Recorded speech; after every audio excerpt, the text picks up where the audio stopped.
আজকের এই পথ চলতি সভা মানুষের দুয়ারে দুয়ারে কানে কানে পৌঁছে যাওয়ার সভা। আজ এই পথ চলতি সভা কেন্দ্রের প্রতি ধিক্কার বাণী জানিয়ে তৃণমূল কংগ্রেসের গর্জে ওঠার সভা। আজ এই পথ চলতি সভা অন্ধ কিছু ভক্ত আছে যারা দিনে দুপুরে মোদি মোদি করে চেঁচিয়ে বেড়ায়, তাদের সভাতে গণতান্ত্রিক পদ্ধতিতে উত্তর দেওয়ার সভা। এই সভায় উপস্থিত আছেন ১৩ ব্লকের ব্লক সভাপতি, আমাদের অভিভাবক, চলার দিশারি মাননীয় বিশ্বরূপ রায় মহাশয়, অর্থাৎ যাকে আমরা দাপুজে নামে চিনি। উপস্থিত আছেন চিটকা পঞ্চায়েতের সভাপতি, আমার শ্রদ্ধেয়, আমার অত্যন্ত কাছের মানুষ, প্রাণের মানুষ, আমার নিখিল দা, যার দীর্ঘদিনের রাজনৈতিক জীবন। সভায় উপস্থিত আছে বেতাই ১ নম্বর অঞ্চলের সভাপতি তৎসহ আমাদের সদ্য দায়িত্বপ্রাপ্ত আমাদের অঞ্চল সভাপতি আমার সুনীল কাকু, যার হাত ধরে আমাদের রাজনীতি ৩ বারের মেম্বার, দীর্ঘদিনের রাজনৈতিক জীবন আরো সুদীর্ঘ হোক তার রাজনৈতিক জীবন, এই সভাস্থল থেকে কামনা করি। আজ তৃণমূল কংগ্রেসের যত কর্মী, যত নেতৃত্ব এখানে উপস্থিত আছে, আমি যদি নাম ধরে ধরে বলতে যাই সকাল থেকে রাত্রি হয়ে যাবে। তৃণমূল কংগ্রেসের কর্মী ঘুরতে ঘুরতে পুরোবে না ভাইরা। তাই প্রত্যেককে আন্তরিক অভিনন্দন, শ্রদ্ধা, প্রণাম, ভালোবাসা জানিয়ে আজকের সভায় ২-৪ কথা বলছি। আজ বড্ড মনে পড়ছে,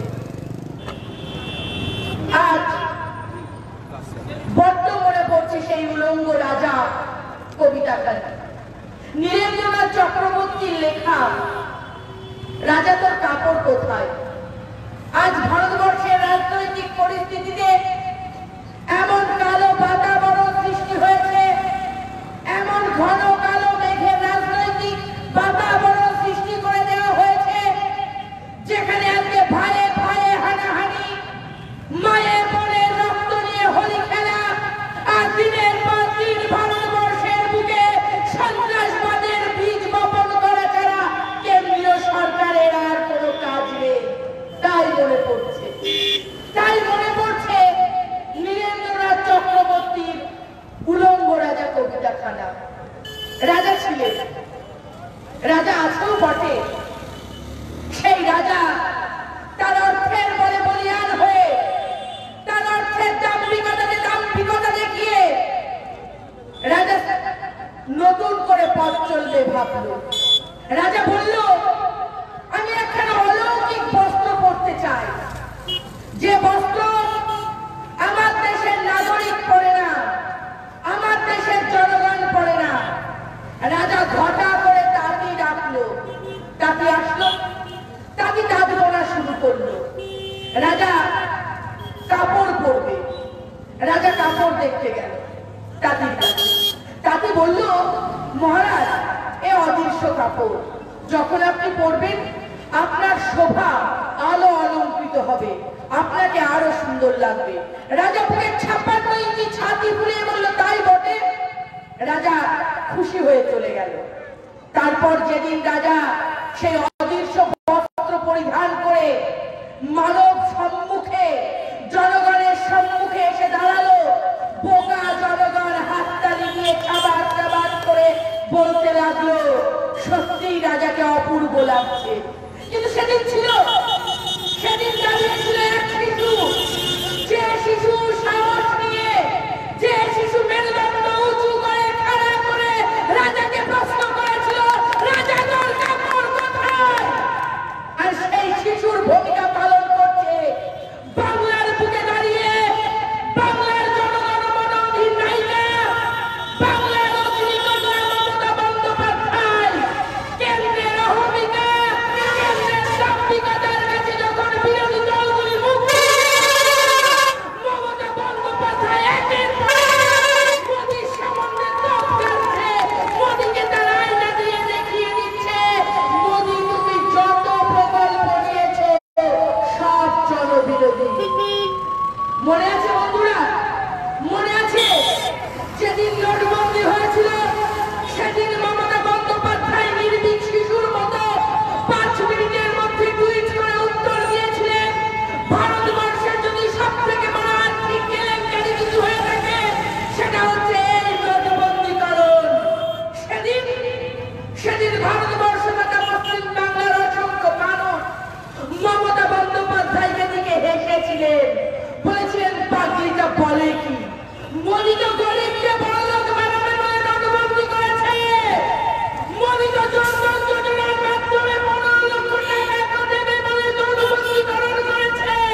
বন্দ্যোপাধ্যায়কে পাগলি বলেছিলেন। মা 2016 সালে নোটবন্দি হয়েছে, আর 2021 সাল 5 বছর ব্যাংকের অ্যাকাউন্ট ফাঁকা, জনধন যোজনার অ্যাকাউন্ট খুলেছেন, ফাঁকা পড়ে আছে, সরকার টাকা কেটে নিয়ে চলে গেছে। কোথায় গেল আপনাদের 15 লক্ষ টাকা? কোথায় গেল গরিবকে বড়লোক বানানোর প্রতিশ্রুতি?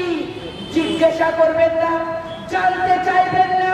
অন্ধভক্তরা যখন আপনাদের সামনে এসে জয় শ্রীরামের ধ্বনি দেয়, অন্ধভক্তরা যখন এসে আপনাদের হিন্দুত্ববাদের জিকির শেখায়, অন্ধভক্তরা যখন আপনাদের এসে রাম রহিমের মধ্যে ভাগ শেখায়, অন্ধভক্তরা যখন আপনাদেরকে সম্প্রদায়ের দিকে দেখে ভোট দিতে বলে, তাদেরকে বলবেন না মোদি তো বলেছিল 2014 সালে ক্ষমতায় আসার সময় বিকাশের কথা, আচ্ছা দিনের কথা, অর্থনীতি বৃদ্ধিকারীর কথা, কৃষকের আর্থিক বৃদ্ধিকারীর কথা। কোথায় গেল তাদের প্রতিশ্রুতি? বিকাশ সে কোথায়? যান থানায় যান, চিঠি করুন, ডায়েরি করুন, এফআইআর করুন, বলুন মোদির বিকাশ হারিয়ে গেছে, খুঁজে পাওয়া যাচ্ছে না, বিকাশকে খুঁজে এনে দেওয়া হোক।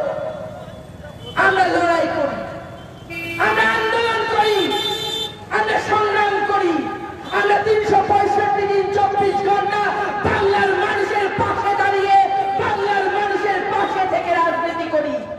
একটাই দল তৃণমূল কংগ্রেস, একটাই নেত্রী মমতা বন্দ্যোপাধ্যায়, একটাই পতাকা জোড়া ফুল চিহ্ন।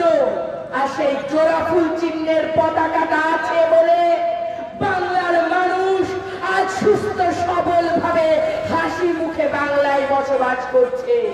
ভুলে যাবেন না, ভারতবর্ষে 6টি রাজ্যে বিজেপি ক্ষমতায় আছে। বিহারে, উত্তরপ্রদেশে, গুজরাটে, মধ্যপ্রদেশে, একের পর এক জায়গাগুলোকে তাকিয়ে দেখুন আজ সেখানকার পরিস্থিতি কি।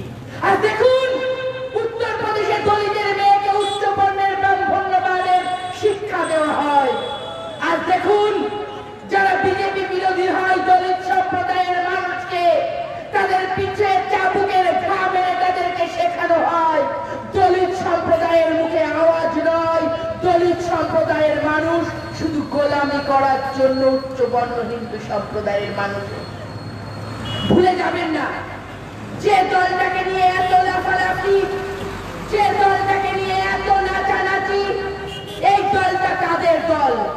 আরএসএস এর দল। মনে আছে এই আরএসএস এর প্রবক্তাকে? এই আরএসএস এর প্রবক্তা গডসে, যাকে এরা অনুপ্রেরণা করে, যাকে এরা পাথেয় করে এদের দলটাকে প্রতিস্থাপন করেছে, সেই গডসের ইতিহাস কি আপনারা প্রত্যেকে জানেন?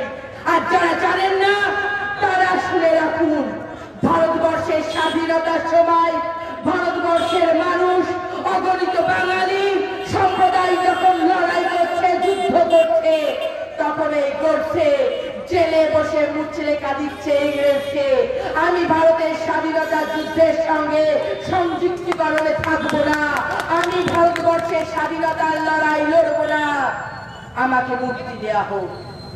যে ভারতবর্ষের স্বাধীনতা অর্জন করার জন্য আমাদের বাঙালি বীর বিপ্লবীরা শহীদ হয়েছে, যে ভারতবর্ষের স্বাধীনতার জন্য ক্ষুদিরাম বসু হাসতে হাসতে ফাঁসির মঞ্চে উঠেছে, যে ভারতবর্ষের স্বাধীনতার জন্য আমাদের মতো দামাল মায়েরা প্রাণ দিয়েছে, বীরঙ্গনা লক্ষ্মীবাই যুদ্ধ করতে করতে হাসি মুখে জীবন ত্যাগ করেছে।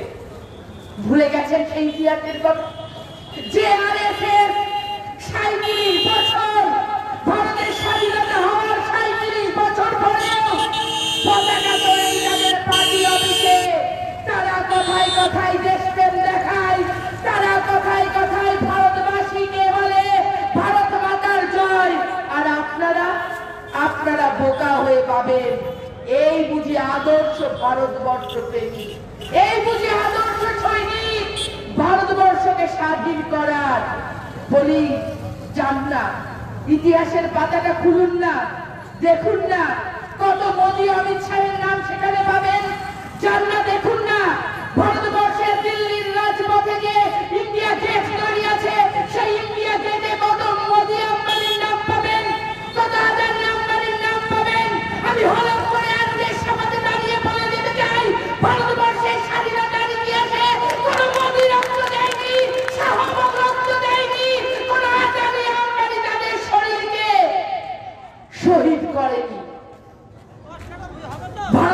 বাকের স্বাধীনতা যদি এনে থাকে আমাদের ঘরের দামাল ছেলেরা এনেছে। আর ভারতবর্ষে যদি কালো দিন কেউ এনে থাকে সে নরেন্দ্র দামোদর দাস মোদী নিয়ে এসেছে। আজকে আপনারা যারা এই হাটে বাজারে হাট করছেন, যে ব্যবসায়ী মানুষগুলো ব্যবসা করে খাচ্ছেন, আজকে বিরিয়ানি না ধরলে ভাতের ধরা ঘরে ওঠে না, আজকে কোদালের বাড়ি যদি মাটিতে না পড়ে কারোর পেটে ভাত জোটে না, সেই সব মানুষগুলোকে বলতে চাই, দেখেছেন দিল্লির আন্দোলনটা, কৃষক বীরের নামে যে কালা কানুন কালা আইন ভারতবর্ষের বুকে নরেন্দ্র দামোদর দাস মোদী জনগণের মাথার উপরে চাপিয়ে দিয়েছে। আজকে 7,70,000 পাঞ্জাবের অগণিত কৃষক, বাংলার অগণিত নেতৃত্ব আজ দিল্লির রাজপথে কালো মাথায় ভরিয়ে দিয়েছে। আর মোদী বলছে আন্দোলন করনে সে क्या होगा, आंदोलन करने से क्या मिलेगा, 2-4 शहीद का नाम इतिहास में रह जाएगा। मतलब আন্দোলন করে কিছু হবে না, আন্দোলন করে কৃষকরা কিছু পাবে না। আদানি আম্বানিদের কাছে থেকে মোদির টাকা নেওয়া হয়ে গেছে, এবিল বাতিল মোদি করবে না। তবে আমরা বলে দিতে চাই, চাষার মেয়ে আমরা, কোদাল ধরা হাতের মেয়ে আমরা, নিরানি ধরা হাতের মেয়ে আমরা, এই কৃষি বিল প্রত্যাহার না করলে শরীরের শেষ রক্তবিন্দু পর্যন্ত বিলিয়ে দেব, কৃষকদের পাশে থেকে সরব না। আজকে 53 জন কৃষক আত্মহত্যা করেছে, আজকে 53 জন পরিবার তাদের অভিভাবককে হারিয়েছে। মোদী আহা বাক্য পর্যন্ত জানাচ্ছে না সেই পরিবারগুলোকে। আর বাংলায় ভোট এসেছে, বাংলাকে দখল করতে হবে, বাংলার মেরুদণ্ডটাকে ভাঙতে হবে, যাতে বাংলা আন্দোলন করতে না পারে, যাতে বাংলা গর্জন করতে না পারে, যাতে বাংলা গর্জন করতে না পারে। তাই চারটা নাট্টার দল, শাহের দল বাংলায় এসে বারবার বিশৃঙ্খলা করছে, বাংলায় এসে এলইডি স্ক্রিন লাগিয়ে, বাংলায় এসে সভা করে বলছে বাংলায় বিজেপিকে নাকি ক্ষমতায় আনলে বাংলাটাকে নাকি সোনার বাংলায় পরিণত করবে, বাংলাতে নাকি বিজেপি আসলে আয়ুষ্মান ভবন পরিষেবা দেবে, বাংলায় নাকি বিজেপি আসলে বাংলাটাকে আরো সুন্দরভাবে নাকি বিজেপিরা পরিচালনা করবে। বলি দাদা, বলি ভাই, বাংলার ইতিহাসটা তাকিয়ে দেখুন, বাংলার ইতিহাসটা জানুন, বাংলার সংস্কৃতিটাকে চিনুন, বিদ্যাসাগর আর রবীন্দ্রনাথের পার্থক্যটা বুঝুন, তারপরে বাংলা নিয়ে ভাববেন। বাঙালি আর বাংলা কোনোদিন বিদেশি নন বেঙ্গলিরা পরিচালনা করেনি। এই বাংলার মাটি দুর্জয় ঘাটি, এই বাংলার মাটি আন্দোলনের মাটি, এই বাংলার মাটি ত্যাগের মাটি, বাংলার মাটি কৃষ্টির মাটি, বাংলার মাটি সংস্কৃতির মাটি। আর বাঙালিরা সব সময় ভারতবর্ষকে পথ দেখিয়েছে আগামী দিনের জন্য। আর সেই বাঙালিদের মাথার উপরে এসে শরীর হবে অমিত শাহ, চারটা নাট্যার মতো লোক বাঙালি এটা মেনে নেবে না। বলেছিলেন দিলীপ ঘোষের মতো একটা অভদ্র অসভ্য লোক, যে মুখ খুললে বাঙালি সম্বন্ধে খারাপ কথা বলে, মমতা বন্দ্যোপাধ্যায় সম্বন্ধে খারাপ কথা বলে, তিনি তার জীবের অস্তিত্ব হারিয়ে ফেলে সেদিনকে বাঙালিদেরকে কুকুর ছাগল বলে আখ্যায়িত করেছে। বলেছেন বাংলায় নাকি যারা 2 টাকা কেজি দরের চালের ভাত খায়, বাংলায় নাকি যারা 2 টাকা কেজি দরের মমতা বন্দ্যোপাধ্যায়ের দেওয়া রেশন খায়, তারা নাকি কুকুর ছাগলের সমান। বলি দিলীপ ঘোষ, আপনি আরএসএস এর হাফ প্যান্ট মার্কা সংগঠনের লোক হয়ে, আরএসএস এর পায়ের তলা চাকা লোক হয়ে বাঙালিদের কুকুর ছাগল বলেন, এই অধিকার আপনাকে কে দিয়েছে? এই বাঙালিরাই বাংলায় দাঁড়িয়ে গণতান্ত্রিক অধিকার প্রয়োগ করে আপনার মতো অসভ্য বর্বর লোককে তার জায়গা দেখিয়ে দেবে।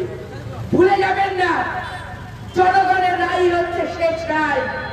ভুলে যাবেন না, অহংকারের দাম্ভিকতাতে পর্যবসিত যে রাবণকে স্বয়ং মহাদেব বলেছিলেন তুমি যেখানে হাত রাখবে সেখানে ভস্ম হয়ে যাবে। আর নরেন্দ্র দামোদর দাস মোদী সেই জনগণের কাছ থেকে আশীর্বাদ নিয়ে সবার মাথায় হাত রাখতে সবাইকে ভস্ম করার জন্য। যেদিন ওই হাত নিজের মাথায় পড়বে, যেদিন নরেন্দ্র দামোদর দাস মোদী আপনি ভস্ম হবেন, সেদিন বাংলার মানুষ, সেদিন ভারতবর্ষের মানুষ প্রাণ খুলে হেসে বলবে আপদ গেল, আপদ বিদায় নিল। আজ ভারতবর্ষের বুকে দাঁড়িয়ে বলতে লজ্জা লাগে, এমন একটা প্রধানমন্ত্রী ভারতবর্ষের জনগণ তৈরি করেছে যে প্রধানমন্ত্রী ভারতবর্ষের ঐতিহ্য একের পর এক নষ্ট করতে শুরু করেছে। একদিকে রেল বিক্রি করছে, একদিকে সমবায় বিক্রি করছে, একদিকে পেট্রোল পাম্প বিক্রি করছে, একদিকে কয়লা খনি বিক্রি করছে, একদিকে LIC বিক্রি করছে। বিক্রি করতে করতে ভারতবর্ষটাকে বেসরকারীকরণ করে দিচ্ছে। জানেন বন্ধুরা, আমাদের পূর্বপুরুষ, আমাদের বাপ ঠাকুরদার মেহনতের ফল ভারতবর্ষে 265 টন সোনা, সেটাও আন্তর্জাতিক বাজারে তিনি লোন হিসেবে কর্জাভুক্ত হয়ে পরের ঘরে গচ্ছিত রেখেছে। সেই টাকা কোথায় গেল? নরেন্দ্র মোদীর কাছে জবাব চাইবেন না? জবাব চাইবেন না? পিএম কেয়ার ফান্ড খুলে, পিএম কেয়ার ফান্ডের নামে করোনার সময় যে ফান্ড খোলা হলো, বিভিন্ন জায়গা থেকে যে ফান্ডে টাকা দেওয়া হলো ভারতবর্ষের জনগণকে রক্ষণাবেক্ষণ করার জন্য, সেই পিএম ফান্ডের টাকা কোথায় গেল? জিজ্ঞাসা করবেন না? 1 লক্ষ আরব কোটি টাকা আন্তর্জাতিক বাজার থেকে নরেন্দ্র দামোদর দাস মোদী ধার নিয়েছে। জিজ্ঞাসা করবেন না সেই টাকা কোথায় গেল? আজ নিজেকে বলে ফকির।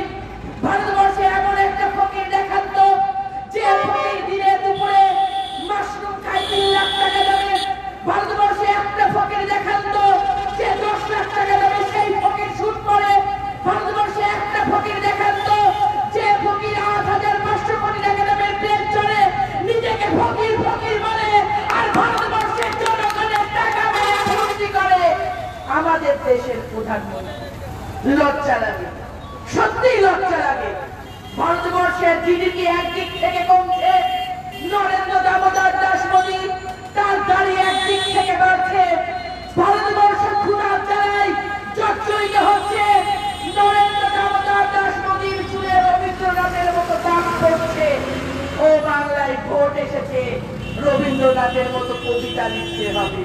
আমরা বুঝে গেছি বাংলায় এসে রবীন্দ্রসঙ্গীত গাইবেন উনি, তাই রবীন্দ্রনাথের মতো পোশাক পরিচ্ছদ করছে।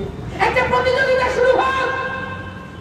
আজকে এই বাজারে দাঁড়িয়ে বলছি, জনগণের সামনে বলছি, একটা প্রতিযোগিতা শুরু করা হোক নরেন্দ্র দামোদর দাস মোদীর জন্য।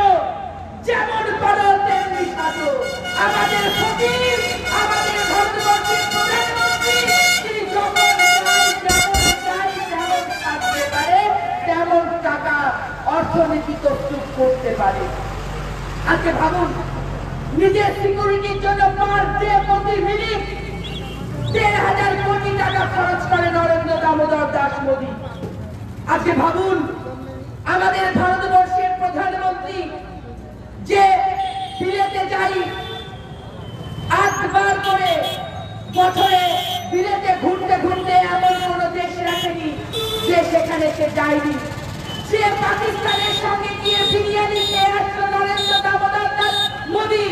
সেই পাকিস্তানি আমাদের গুজরাটি কাশ্মীরে ঢুকে 40 জন জওয়ানকে হত্যা করে দিয়ে চলে গেল। যে নরেন্দ্র দামোদর দাস মোদী চীনে গিয়ে চৈনিকদের সঙ্গে চা খেয়ে আসলো, সেই চীনারাই ভারতবর্ষে ঢুকে 20 জন জওয়ানকে হত্যা করে দিয়ে চলে গেল। বলি মোদী, অনেক তো হলো, এবার থামো। ভারতবর্ষের জনগণ বুঝতে শিখেছে, ভারতবর্ষের জনগণ আজ জানতে শিখেছে। আজ ছিটকা অঞ্চলে অগণিত মানুষ গণতান্ত্রিক পদ্ধতিতে কোষ্ঠী পাথর যাচাই করে মেম্বার নির্বাচিত করে বিজেপিদের হাতে তুলে দিয়ে বিজেপির পঞ্চায়েত করেছিলেন। ভেবেছিলেন যে স্বপ্ন আপনাদের দেখিয়েছে, যে 15 লাখ টাকা দেওয়ার প্রতিশ্রুতি আপনাদের সামনে করেছে, যে সোনার বাংলা গড়ার স্বপ্ন আপনাদেরকে দেখিয়েছিল, তাই বুঝি সফল হবে। কোথায় গেল আর 100 দিনের কাজ? জব কার্ডটা খাটের তলায় পড়ে আছে। বিজেপিরা দেখুন সেই জব কার্ড খাট কাটিয়ে টাকা তুলছে। আপনাদেরকে বলছে তৃণমূল ভালো না। বিজেপির মেম্বাররা এসে, বিজেপির প্রধান এসে আপনাদেরকে বলছে তৃণমূলের কর্মীরা ভালো না, তৃণমূলের সরকার ভালো না, মমতা বন্দ্যোপাধ্যায় ভালো না। আর সেই তৃণমূলের প্রকল্প বাড়ির খাটের নিচে বসে, পটের ভুঁয়ে বসে, লোকের জায়গায় বসে স্বাস্থ্য সাথী ফর্ম ফিল আপ করে প্রধানদের ঘরে ঢোকাচ্ছে। লজ্জা করে না? লজ্জা করে না এই প্রধানের, যে বিজেপির প্রতিনিধি হয়ে, বিজেপির প্রতিনিধিত্ব করে আয়ুষ্মান ভবন কার্ড নিয়ে স্বাস্থ্য সাথীর কাছে লজ্জা করুন আর গঙ্গা জলে ডুবে মরুন। লজ্জা করে না? এইসব মেম্বারদের যারা মোদির টাকা এনে আপনাদেরকে দেব বলছিল, আজ তারা পঞ্চায়েতে বসে বসে বাবার বার্ধক্য ভাতা নিচ্ছে মমতার সঙ্গে। লজ্জা করে না সেই সব মেম্বারদের যারা আপনাদেরকে বলেছিল বিজেপিকে আনলে আপনাদের এই করে দেবে, ওই করে দেবে, ঘর করে দেবে, রাস্তা করে দেবে, ঘাট করে দেবে, পুকুর বাঁধিয়ে দেবে। আর আজকে তারা পঞ্চায়েতে বসে মমতা বন্দ্যোপাধ্যায়ের টাকা টেন্ডার করছে আর 9% করে টাকা কমিশন খাচ্ছে। লজ্জা করে না? সরকার টাকা দিচ্ছে রাস্তা করার জন্য, মমতা বন্দ্যোপাধ্যায় টাকা দিচ্ছে উন্নয়নের জন্য, মমতা বন্দ্যোপাধ্যায় বাড়ি দিচ্ছে গরিব মানুষের মাথার উপরে ছাদ করে দেওয়ার জন্য। আর এরা মেম্বাররা গিয়ে প্রত্যেকের বাড়িতে বাড়িতে বিজেপির মেম্বাররা গিয়ে গিয়ে বলছে আমরা ঘর এনে দিলাম, 10,000 দিতে হবে, 5,000 দিতে হবে। বলি মমতা বন্দ্যোপাধ্যায়কে আপনাদের নির্দেশে চলে? বলি মমতা বন্দ্যোপাধ্যায়কে আপনাদের কথা শুনে চলে? যদি বিজেপির কথা শুনে মমতা বন্দ্যোপাধ্যায় চলে, তাও না হয় বুঝতাম আপনারা ঘর এনে দিতে পারবেন। ঘর মানুষের অধিকার, একটা পয়সাও কাউকে দেবেন না ঘর বলে। কোন মেম্বার যদি, কোন প্রধান যদি আপনাদের কাছে ঘর চাইতে যায়, ঘরের টাকা চাইতে যায়, কোন পঞ্চায়েত সমিতির মেম্বার যদি আপনাদের কাছে গিয়ে বলে আপনাদের ঘর এসে টাকা দাও, জুতো খুলে মুখে মেরে সামনে থাপ্পড় মেরে বাড়ি থেকে বের করে দেবেন। আর একটা কথা বলে দিই বন্ধুরা, সরকার জনগণের জন্য আছে। মমতা বন্দ্যোপাধ্যায়ের সরকার 365 দিন 24 ঘন্টা মানুষের পাশে থাকে। সেই সরকারটা রাস্তা করার জন্য টাকা দিচ্ছে। আপনারা দাঁড়িয়ে থেকে অলিতে গলিতে যে রাস্তাগুলি হবে বুঝে নেবেন 100% কাজ। কারোর মুখের দিকে তাকিয়ে, কারোর কথা শুনে আপনাদের বাড়ির সামনে রাস্তা থেকে খারাপ ভাবে তৈরি করাবেন না, করাবেন না, করাবেন না। তার কারণ দিদি বলে দিয়েছে উন্নয়ন বুঝে নেবেন আপনারা ইঞ্চিতে ইঞ্চিতে। আজকে মমতা বন্দ্যোপাধ্যায় আপনাদের সামনে কথা দিয়েছিল। আজ মমতা বন্দ্যোপাধ্যায় 2011 সালে যখন ক্ষমতায় এসেছিলেন তখন বলেছিল আমার কোন ব্লক থাকবে না, জেলা থাকবে না, রাজ্য থাকবে না, বুথ থাকবে না যেখানে মমতা বন্দ্যোপাধ্যায়ের উন্নয়ন পৌঁছবে না। আজ 65টি প্রকল্পের মাধ্যমে মমতা বন্দ্যোপাধ্যায় সারা বাংলার বুকে দাঁড়িয়ে সারা বাংলাতে উন্নয়ন করে দেখিয়েছে। মমতা বন্দ্যোপাধ্যায় একমাত্র নেত্রী যে গরিবের পাশে আছে। মমতা বন্দ্যোপাধ্যায় একমাত্র নেত্রী যে যুব সমাজের পাশে আছে।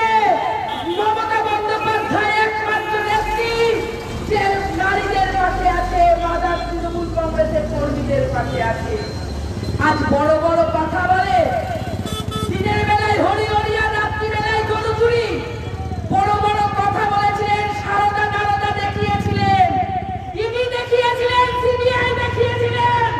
তৃণমূল কংগ্রেসের নেতৃত্বের পেছনে অনেক কুরুচিকর মন্তব্য করেছিলেন। যেসব নেতাদেরকে নিয়ে আপনারা রাস্তা অবরোধ করেছিলেন, যেসব মুকুল রায়ের মতো নেতাদেরকে বলেছিলেন ভাগ মুকুল ভাগ, আজকে আপনারা বিজেপিকে নিয়ে গিয়ে মুকুল রায়ের গলায় মালা পরাচ্ছেন। যে শুভেন্দু অধিকারী সারদা নারদা কাণ্ডে যুক্ত হয়ে আপনারা আন্দোলন করেছিলেন, আর বিজেপির ওয়াশিং মেশিনে ঢুকিয়ে সাপ আর দুধ দিয়ে ধুয়ে গঙ্গা জল ছিটিয়ে শুদ্ধ করে নিয়ে শুভেন্দু অধিকারী আজ বিজেপির নেতা হয়ে গেল। আর দিলীপ ঘোষ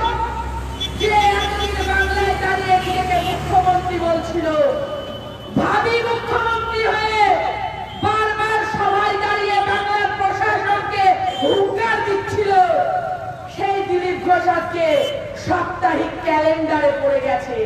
সোমবারে দিলীপ ঘোষ মুখ্যমন্ত্রী হচ্ছে, মঙ্গলবারে শুভেন্দু অধিকারী মুখ্যমন্ত্রী হচ্ছে বাংলার, বুধবারের দিন মুকুল রায় মুখ্যমন্ত্রী বাংলার, বৃহস্পতিবারের দিন লোকেট চ্যাটার্জি হচ্ছে মুখ্যমন্ত্রী বাংলার, শুক্রবারে মুখ্যমন্ত্রীকে হচ্ছে সুজাতা খায়ের স্বামী সৌমিত্র খা, রবিবারটা ছেড়ে দিলাম যেখানে যাবি সেখানে যা। এদের অবস্থা এমনই হয়ে গেছে বন্ধুরা, সপ্তাহের দিনের অনুযায়ী মুখ্যমন্ত্রী পদ এদের বাধা ধরা থাকছে। এই টপকিয়ে আরেকজন টপকিয়ে আরেকজন। বলি লড়াই করুন, মমতা বন্দ্যোপাধ্যায়ের ছবির সাথে লড়াই করুন, মমতা বন্দ্যোপাধ্যায়ের জীবন আদর্শের সাথে লড়াই করুন, দেখি কতখানি হিম্মত আছে।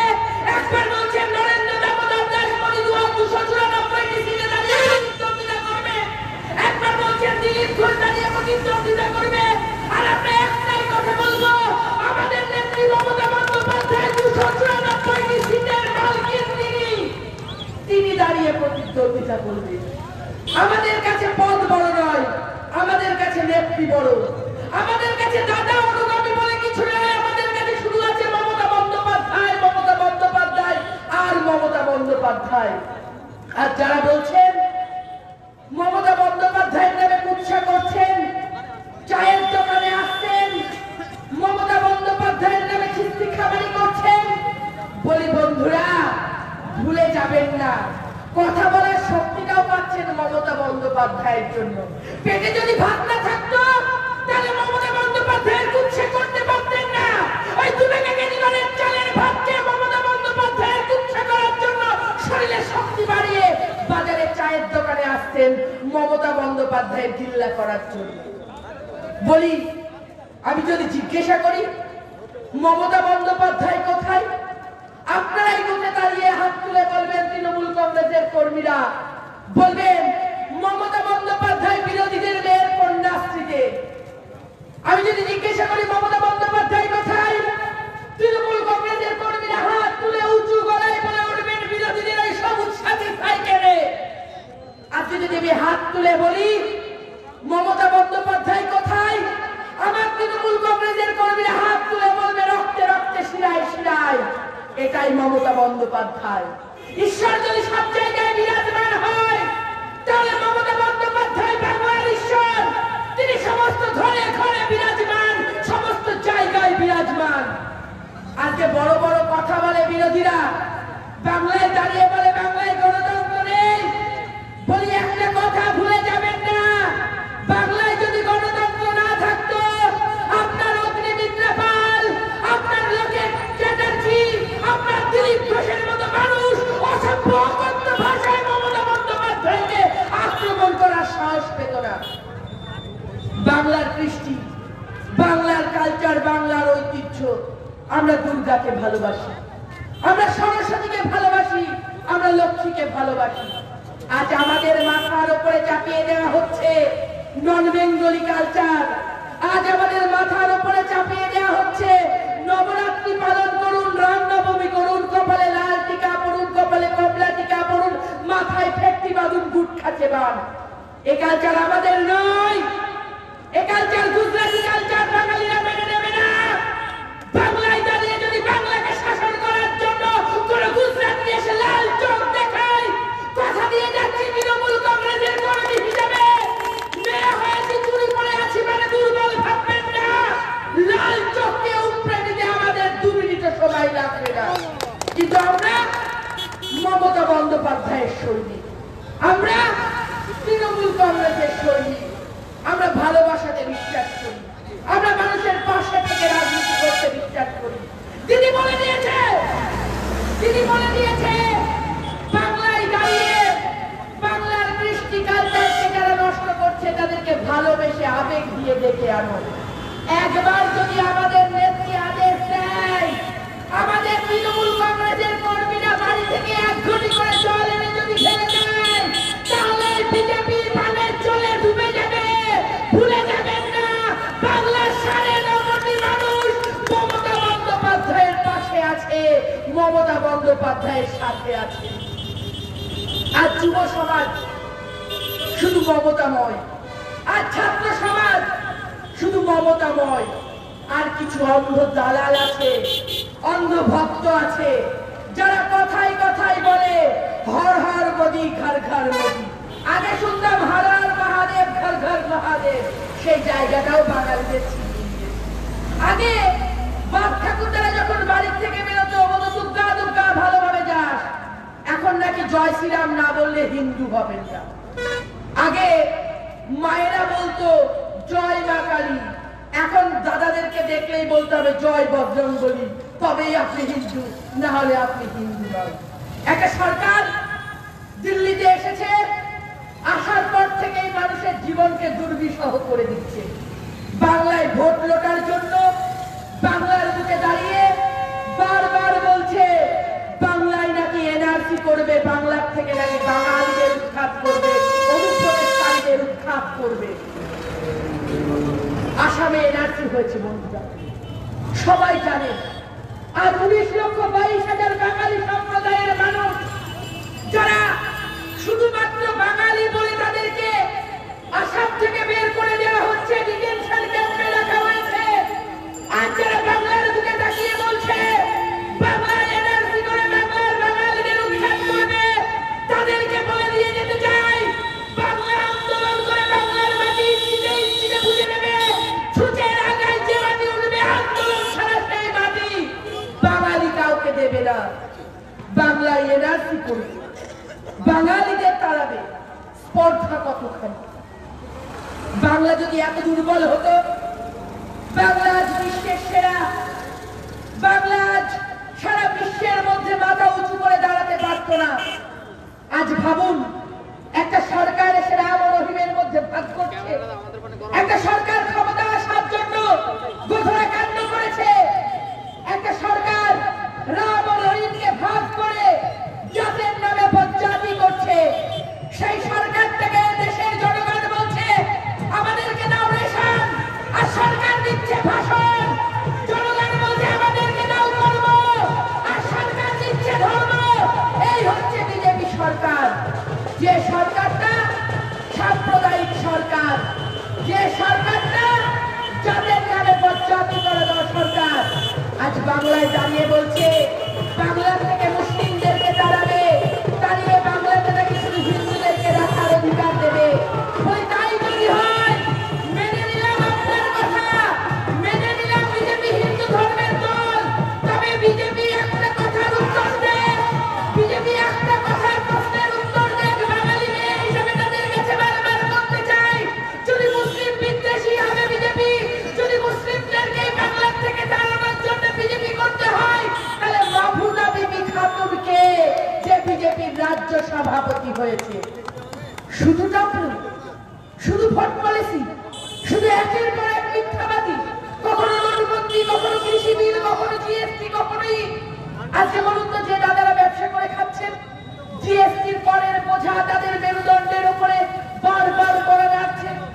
একের পর এক টাকা ইনকাম করে টাকা জিএসটির ফাইল যারা ঠিক করছে তাদেরকে দিয়ে দিতে হচ্ছে। আর আদানি আম্বানিরা এই লকডাউনের সময়েও তাদের অর্থনীতি বৃদ্ধি পাচ্ছে। আজ অমিত শাহের ছেলে 70,000 টাকা নিয়ে ব্যবসা করতে নেমেছিল, আজ 1-1.5 বছরে তার টাকা বৃদ্ধি পেয়েছে 16,000 গুণ, অর্থাৎ 80,000 কোটি টাকার মালিক হয়েছে। বলি আমাদেরকেও ফর্মুলাটা দিয়ে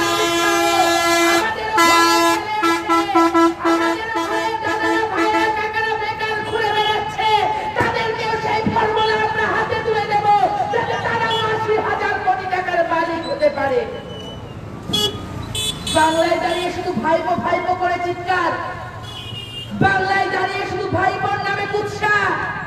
বলি ভাইপো কার ভাইপো? ভাইপো কিসের ভাইপো? অমিত শাহের ছেলে হচ্ছে আমাদের ভাইপো, বাঙালির ভাইপো। আজ বাঙালিরা জানতে চাইছে অমিত শাহের ছেলের অ্যাকাউন্টের আরটিআই করতে চাচ্ছে। আজ নরেন্দ্র দামোদর দাস মোদী, আপনি বাঙালির জাতির সব থেকে বড় গর্ব, বাঙালি জাতির অহংকার রবীন্দ্রনাথ ঠাকুরকে অপমান করছেন, তার গানকে বিকৃত ভাবে গাইছেন। আপনার চাড্ডা নাড্ডা অমিত শাহ এসে আমাদের কবিগুরুর চেয়ারে অসম্মান করে যাচ্ছে আর একের পর এক কৃষক মরছে, সেদিকে আপনার ধ্যান নেই, সেদিকে আপনার চিন্তা নেই। বলি লজ্জা করে না? লজ্জা করে না এই সরকারটা? যে সরকারটা বেটি বাঁচাও বেটি পড়াওয়ের নামে স্লোগান দেয়, যে সরকারটা বেটি বাঁচাও বেটি পড়াওয়ের নামে কোটি কোটি টাকা ভারতবর্ষের অর্থনীতি থেকে কেটে নিয়ে গিয়ে ভারতবর্ষের অর্থনীতি থেকে তছরূপ করছে, আর সেই সরকারটা বেটি বাঁচাও বেটি পড়াওয়ের নামে বেটি মারো বেটি পড়াও প্রকল্প চালিয়ে যাচ্ছে। আজ যেসব দলিত মানুষগুলো এখানে আছেন, যারা এসটি সম্প্রদায়ের মানুষ আছেন, যারা এসটি সম্প্রদায়ের মানুষ আছেন, যারা দলিত সম্প্রদায়ের মানুষ আছেন, ওবিসি সম্প্রদায়ের মানুষ আছেন, যারা মাইনরিটি সেকশনের মানুষ এখানে উপস্থিত আছে, তারা কারা? তারা ভারতবর্ষের নাগরিক, তারা ভারতবর্ষের স্বাধীনতার জন্য আন্দোলন করেছে, রক্ত ছড়িয়েছে। আজ সেই সব মানুষগুলোর ভারতবর্ষের ওপরে কোনো জোর নেই, অধিকার নেই। আবার এরা ফিরিয়ে আনতে চায় সেই বি.আর. আম্বেদকরের জীবনকে। এরা বি.আর. আম্বেদকরের সংবিধানকে মানে না, এরা মনু সংবিধানকে মানে। আর মনু সংহিতাতে লেখা আছে দলিতের জন্ম শুধু উচ্চবর্ণ হিন্দু মানুষের গোলামি করার জন্য।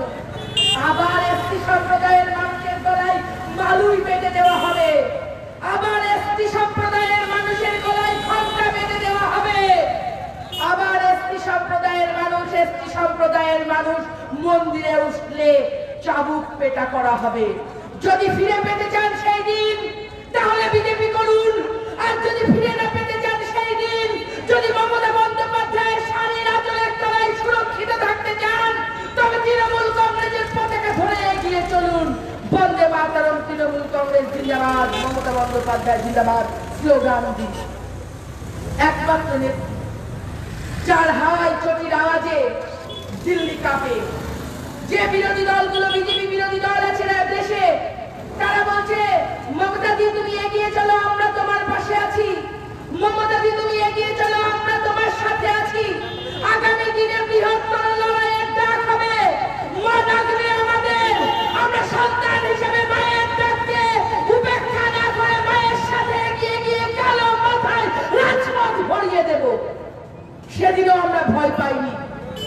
যেদিন মহাকরণ আন্দোলনে, মহাকরণ অভিযানে মমতা বন্দ্যোপাধ্যায় রাস্তা হেঁটেছিল, যেদিন মমতা বন্দ্যোপাধ্যায়কে বুদ্ধজ্যোতি বসুর পুলিশ অকথ্যভাবে মেরেছিল, যেদিন মহাকরণের ভিতর থেকে চুলের মুঠি ধরে টানতে টানতে মমতাকে রাস্তায় ফেলে দিয়েছিল, সেদিনও আমরা ভয় পাইনি বুদ্ধজ্যোতি বসুকে। সেদিন 13 জন যুবক মায়ের কোল খালি করে নিজের রক্তের বলিদান দিয়ে no voter no identity no voter আন্দোলনকে বৃহত্তর রূপ দিয়েছিল। আমরাও দেব রক্ত, যদি আগে শরীরের শেষ রক্তবিন্দু পর্যন্ত দিয়ে দেব। আমরা মমতা বন্দ্যোপাধ্যায়ের সৈনিক, আমাদের কণ্ঠে একটা আওয়াজ থাকবে। মানবিকতা হাজার শত, মানবিকতা হাজার শত, ফটাবিগত হুল রক্ত দিয়ে লিখে যাব আমরা তৃণমূল কংগ্রেসের কর্মী। মা, আমাদের বাংলার মা, আমাদের বাংলার জননী মমতা বন্দ্যোপাধ্যায়ের ডাকে আগামী দিনে আমরা ইঞ্চিতে ইঞ্চিতে বুঝে নেব বাংলার প্রতিটা পদক্ষেপের প্রতিটা জায়গায় উন্নয়ন মায়ের হাত ধরে, মমতা বন্দ্যোপাধ্যায়ের হাত ধরে। আজ আসুন 65টি প্রকল্পের মাধ্যমে, কখনো খাদ্য সাথী রূপে, কখনো যুবশ্রী রূপে, কখনো আনন্দধারা রূপে, কখনো গতিধারা রূপে, কখনো সবুজশ্রী রূপে, কখনো স্বাস্থ্য সাথী রূপে, কখনো গতিধারা রূপে প্রত্যেকটা মানুষের কাছে মমতা বন্দ্যোপাধ্যায় পৌঁছে গেছে। আজ একটা কোনো বাড়ি দেখাতে পারবেন না, একটা কোনো ব্যক্তি দেখাতে পারবেন না যার কাছে মমতা বন্দ্যোপাধ্যায়ের 2 টাকার উন্নয়ন পৌঁছয়নি। প্রতিটা জায়গায় মমতা বন্দ্যোপাধ্যায়ের উন্নয়ন পৌঁছেছে। আজ হরিপুর হাটে লাইন দিয়েছি মমতা বন্দ্যোপাধ্যায়ের উন্নয়ন প্রতীক হিসাবে, এখানেও হরিপুর বাজারে লাইন দেওয়া হয়েছিল। বিজেপির পঞ্চায়েত জ্বালায়নি। তারা লাইন জ্বালতে দেবে না। তারা হরিপুরের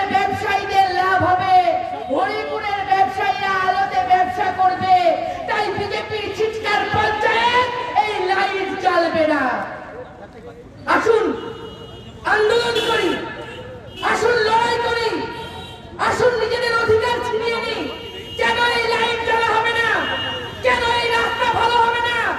কেন আমাদের বাড়িতে বাড়িতে টাকা তুলতে যাবে বিজেপিরা? কেন হুমকারি চমকারি দেবে? আমাদেরও গলা আছে, আমরাও হুমকারি চমকারি দিতে পারি, আমরাও আওয়াজ তুলতে পারি, কিন্তু আমরা ভালোবাসাতে বিশ্বাস করি।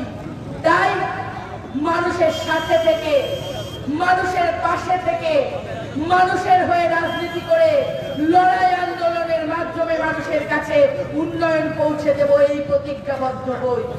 আসুন, অনেক লড়াই বাকি। সুখের দিনে আপনাদের কাছে আসবো না সুখের ভাগিদার হতে।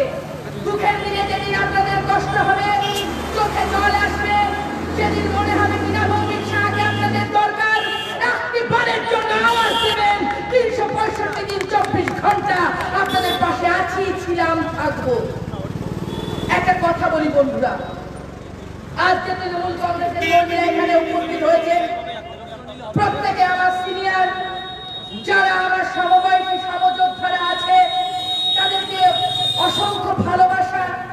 সেই ভালোবাসা দিয়ে শুধু একটা কথাই আমি আজকের সভায় শেষ বলা হিসাবে বলে যাব। আমি জেলা পরিষদের মেম্বার, আমি একদিন এক্স হব, অর্থাৎ প্রাক্তন মেম্বার হব। যে পঞ্চায়েতের মেম্বার আছে সে প্রাক্তন পঞ্চায়েতের মেম্বার হবে, যে এমএলএ আছে সে প্রাক্তন এমএলএ হবে, যে পঞ্চায়েত সমিতির মেম্বার আছে পঞ্চায়েত সমিতির প্রাক্তন মেম্বার হবে। কিন্তু এই কর্মীগুলো কোনোদিন প্রাক্তন হবে না, এই কর্মীগুলোর পাশে কোনোদিন এক্স বসবে না। এই কর্মীগুলো আছে, ছিল, থাকবে লড়াই আন্দোলন সংগ্রামের মাঠে ময়দানে। এই কর্মীরাই হচ্ছে মমতা বন্দ্যোপাধ্যায়ের সম্পদ, এই কর্মীরাই হচ্ছে মমতা বন্দ্যোপাধ্যায়ের অহংকার। এই কর্মীরা, এই ভাইয়েরা, এই মায়েরা, এই দাদারা, কাকারাই হচ্ছে মমতা বন্দ্যোপাধ্যায়ের প্রকৃত সৈনিক, যারা মমতা বন্দ্যোপাধ্যায়ের পতাকাকে কাঁধে নিয়ে বুঝে বুঝে ছুটে যান লড়াই করতে। মমতা বন্দ্যোপাধ্যায়ের জোড়া ফুল চিহ্নের তুলি দিয়ে ছবি আঁকেন, মমতা বন্দ্যোপাধ্যায়ের নামে স্লোগান দেন, মমতা বন্দ্যোপাধ্যায় বলে চিৎকার করে বুক ভাসান। আপনারাই হচ্ছেন আপনারাই হচ্ছে সম্পদ, আপনারাই হচ্ছে দলের সৃষ্টিকর্তা। সবাইকে কুর্নিশ জানিয়ে, আন্তরিক ভালোবাসা অভিনন্দন জানিয়ে আমি আমার বক্তব্য শেষ করলাম। জয় হিন্দ, বন্দে মাতরম। দেখা হবে লড়াইয়ের ময়দানে, দেখা হবে 2021 সালের নির্বাচনকে পাখির চোখ করে যুদ্ধ নীতিতে। জয় হিন্দ, বন্দে মাতরম। তৃণমূল কংগ্রেস জিন্দাবাদ, মমতা বন্দ্যোপাধ্যায় জিন্দাবাদ।